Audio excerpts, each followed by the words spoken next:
are you doing today? Me with my July wrap up. This one is a little bit late, but I've just been a bit sick at the beginning of August, so I haven't gotten around to filming this one because I just haven't been feeling it.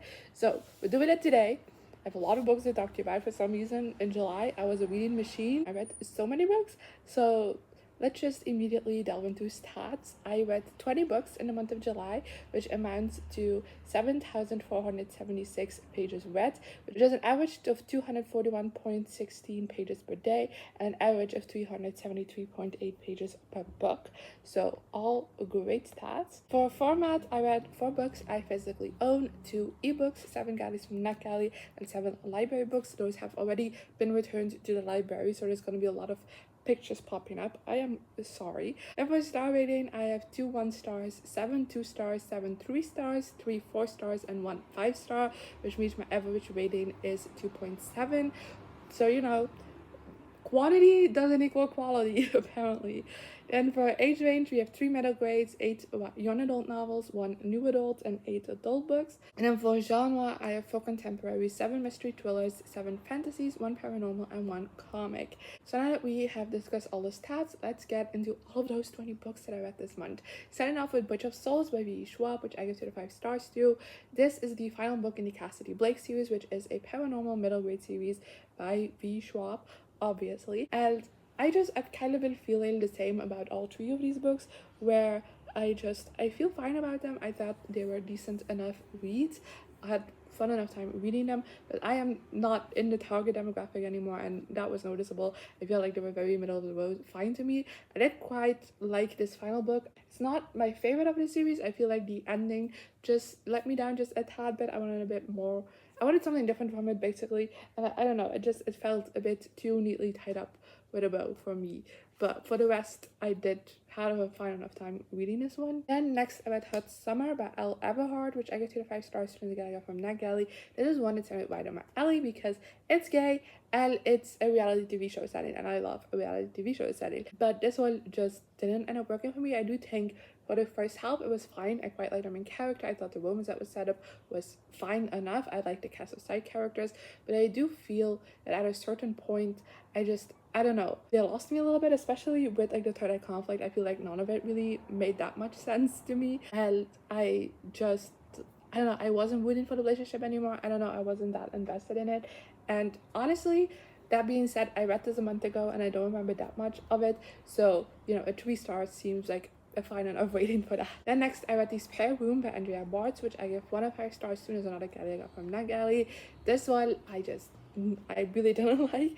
I feel like it started off okay enough, where I was kind of liking the setup and there was this eeriness to it, but I constantly kept thinking, okay, this book is gonna be it's like the ending is gonna make or break this book, like the reveal, what's the actual intrigue. And I feel like it took so long for us to actually get to like the mystery part of this mystery thriller and to get into like the actual plot, and I was just a little bit bored by it.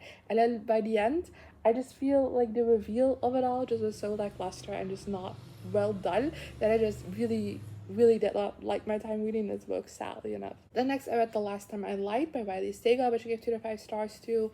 And this one, I don't know, there's a lot of what I kind of feel middle of the road on. I don't remember that much of it. I mean, I remember the plot, but I don't remember like my thoughts in it that well. It doesn't stand out of my brain, but it was fine. I did like the camp setting. There are some elements to it that were a bit iffy to me. It's very obvious that Riley Saga is a male author, especially when he's trying to write the flashbacks and like the diary entries that are in this book, which are from a teenage girl perspective, and it's very obvious that this is an adult man, you know. I don't know, there was some small parts of it that gave me the ick. I also wasn't the biggest fan of the reveals. I feel like it just, I don't know, it felt a bit lackluster. I feel like some of the red herrings, the way they were explained in the end, just kind of felt a bit stupid to me. I kind of just was like, okay, but like this could have been something else that would have been better, but no.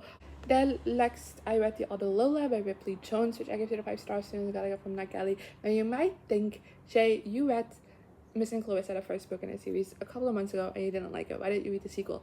Because something about Missing Clarissa was so addicting and so fun to read, as much as it was terribly written. So much so that I kind of was hoping that that book being the author's debut, meaning that quality of writing could only go up and that entertainment value would still be around. But sadly enough, it kind of I mean, yes, the quality finally went up a little bit, but I feel like entertainment-wise, this was just not as great. It went down a little. I did still think this was a very quick read, very page-turny, and the premise and plot of it was intriguing enough to keep me going, but I still don't really like these characters. I still think this author has never met another person before. The way he writes dialogue just is so unrealistic, and in this book almost nothing happens until the very end. Like, there is no investigating. Like, they don't find anything out until like the big villain monologue at the end, and I'm just like, I don't know. Then next I read People to Follow by Olivia Worley, which I give 2 to 5 stars. Susan getting up from NetGalley. This is another one with that reality TV show setting, but I feel like the author forgot about that.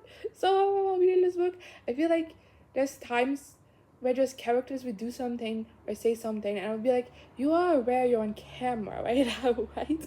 Overall, I had a really fun time with it until the reveal, and I didn't hate the reveal. I just feel like when it happened and how it was executed, I just think a lot of characters' terrible actions were justified by the fact, like, but at least I didn't kill someone. Like, that person is killing people. I'm not doing that. I didn't do that. But that doesn't make any of your bad behaviors less bad. And I feel like that was used as a cop-out for a lot of the characters, which that bothered me as well. Then next I read Not the Worst Friend in the World by Rellihan, which I gave 5 stars in the Galley from NetGalley. This one I didn't like. It just didn't work for me. I don't think it's a bad book, but it just didn't work for me. I thought our main character just was really stupid. And I don't know if this is the fact that it's a middle grade, but I felt like every character in this was so stupid, and the signs to what was happening was so incredibly obvious that I don't know. I don't know. And then I also feel like this one in particular just kind of kept on touching upon these really important themes and just didn't go into them.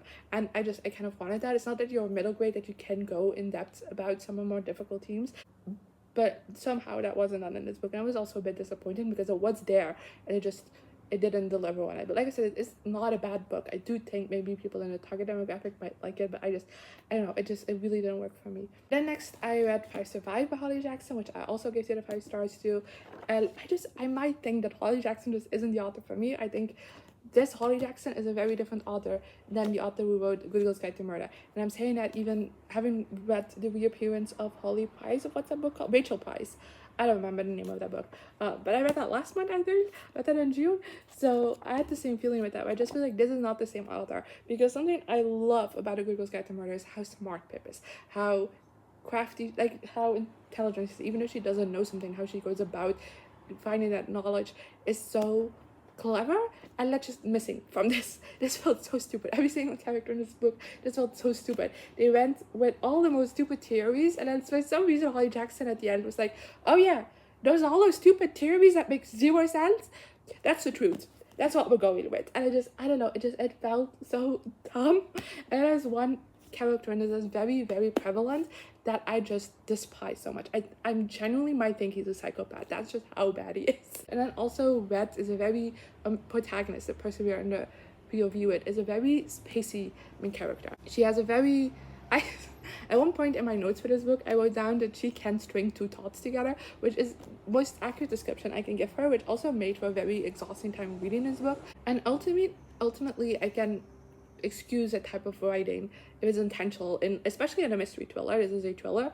I feel like that kind of main character, that kind of POV can be really interesting, but I feel like nothing was done with that. It had no point. This book would be the exact same if Red could actually string 2 thoughts together, which just didn't happen in this book. Then next I read Liar's Beach by Katie Cotugno, which I give 2 to 5 stars to another galley I got from NetGalley.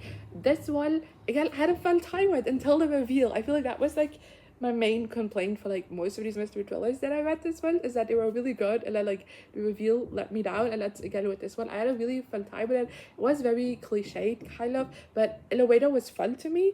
And I really didn't like the main character, but like his like friend, who is more of like the detective type in this book, I really liked her, and I kind of wish we got her POV instead. And just like the whole setup of the mystery was really interesting, but the reveal just knocked this one down for me because it was the most obvious thing to come up with. I genuinely had convinced, I thought this was the case, like, I don't know, as soon as one person winds up dead, and I kept convincing myself that it couldn't be that because it was so obvious, and there was no way that it could be that, because like, what the fuck, why would why would you make it so obvious? But it was. And then next I read A Funny Story by Emily Henry, my only 5-star of this month, but I adored this so much. This honestly took me by surprise, because even though the setup is interesting to me with kind of like the fake dating and everything, and I've really loved Emily Henry's books in the past, this is easily my new favorite Emily Henry book, and I didn't expect that deep of a love for it. I just really loved our main character. I really connected with her, related to her on certain aspects. I thought her personal storyline throughout this book was very well crafted and well done, and I don't know, I just got lost in it. And then I also just really enjoyed the romance. I thought it was so well done. I thought they had great banter. They went from kind of like reluctant roommates to friends to lovers in such a beautiful way, and I absolutely adored how it was done, and it made me absolutely sob towards the ending, because it was just, I don't know, I felt all of the feels you could feel. Then next I read Tower of Dawn by Sarah J Maas, which I gave 4 out of 5 stars to, and this ended up being such a surprise for me, because I feel like Tower of Dawn is often seen as like the worst book in the series. Most people don't like it, and I even making my way through it, and it's been like 2 and 3 stars only, and this is a 4. Like, so easy, a 4. This was so much fun. I enjoyed this book so much. We get a new cast of characters around Cole and Nezwin, who I have known from previous books, but then all of the rest of the characters are new, and I honestly enjoyed this cast of characters so much more than the cast of characters we have in the rest of the books. No offense, because I know there's some really beloved characters in there, but this cast is just so great. And I keep forgetting her name, but like the healer character we get in this one, I adore her. Easily my favorite Throne of Glass characters.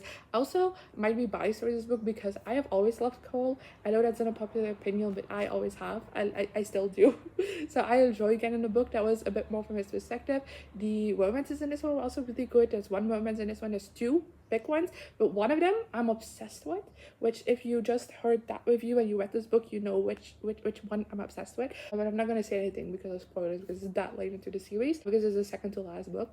And honestly, for this being the second to last book and going on a side quest, I was nervous about it, but I feel like it did a very great job at kind of like expanding the world and like making the side quest make sense. So yeah, I really enjoyed my time reading it, and I can't explain what about this was so different than other books besides just a completely different cast of characters, but I had a blast. Then next I read Sleep Like That by Kaylnn Bayron, which I give 2 out of 5 stars in the getting up from NetGalley.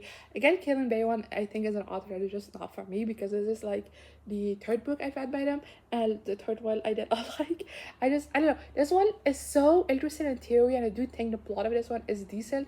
It's just that it takes such a long time to get there. I feel like it's so dragged out, and it's like a relatively short book, so it shouldn't be. But it's just so dragged out, and then whenever something is happening, it happens so quickly and so easily, and I was bored reading this one so heavily. But like, I didn't hate our characters. The characters were decent. Some of the side characters I did hate though, but like our main character was a bit annoying, but like not the worst that I've read ever. And then the fantasy aspect of it needed explained a bit more. I feel like the world building was lackluster, but like the storyline was so interesting, but just I feel like it wasn't well executed in my opinion. Then next I read A Gathering of Shadows by Schwab, which I give 3 out of 5 stars to. This is the 2nd book in the Darker Shade of Magic series, and this was such a disappointment again. I enjoyed The Darker Shade of Magic, but I feel like it was just setting up for things, so I was very excited to continue on with the series. And then nothing happened in this book until like the very end. When we get into the action, this book is like, bye, see you next time. And it just, I don't know, that was a bit of a disappointment, but I did still have a decent enough time reading it. Hence why it's a 3-star, as much as nothing happened in it. There is kind of this trial aspect to it that I did think showed off the magic in this world more so than the 1st book did, and therefore we got to know a lot more aspects to it, and I thought all of that was really interesting. I also think the characters got a bit more development in this one, which was also one of my complaints with book 1, is that the characters felt very one-dimensional, so getting that development more in this one also felt great. I just really hope that our final book is going to be a banger, because otherwise I'm going to feel disappointed that I put myself through so many pages. Then next I read The Emperor of Evening Stars by Laura Thalassa, which I give 2 out of 5 stars to. This is a novella in between the Bargainer series that basically is like the backstory of a male character, Desmond, because the main series is written to a female main character, her love interest. This is like his backstory basically, and I was really excited to read this, because one of my main complaints with the series so far is that I don't feel like I know the love interest at all, so I thought getting his backstory would be very beneficial to me, but I feel like this still gave me nothing. Then next I read The Prisoner's Throne by Holly Black, which I gave 1 out of 5 stars to, and I can already tell you this has been deleted from my brain. I don't remember anything about this. I just really didn't like this. I already wasn't the biggest fan of The Stolen Heir, which is the first book in his duology, but I wanted to finish it up because it is duology. It's the same world as the Cruel Prince trilogy, which I adore. So I thought, how bad can it be? And it can be really bad because nothing happened in this book again until the very end. And I feel like what happened just wasn't the best. It was a bit out of character for some of the characters. I don't know, I wasn't a fan of it. It's very focused on the romance between the 2 main characters in the duology, and I do not give a shit about them. I really don't. So I hated every second of reading this book, and therefore it's been deleted from my brain. You can't make me remember it. The next I read The Au Pair Affair by Tessa Bailey, which gives it 5 stars too. This is a very recent release. It came out in July, I think. I read this like a couple of days after it came out, which originally wasn't the plan, but I read Fangled Down last month and I enjoyed it much more than I was expecting, and I wanted a fun, quick romance read, so I thought The Au Pair Affair would deliver me that, because Fangled Down was that, and that's the first book in this companion series, and I did like the way this couple was set up in that book, so I was really excited for this.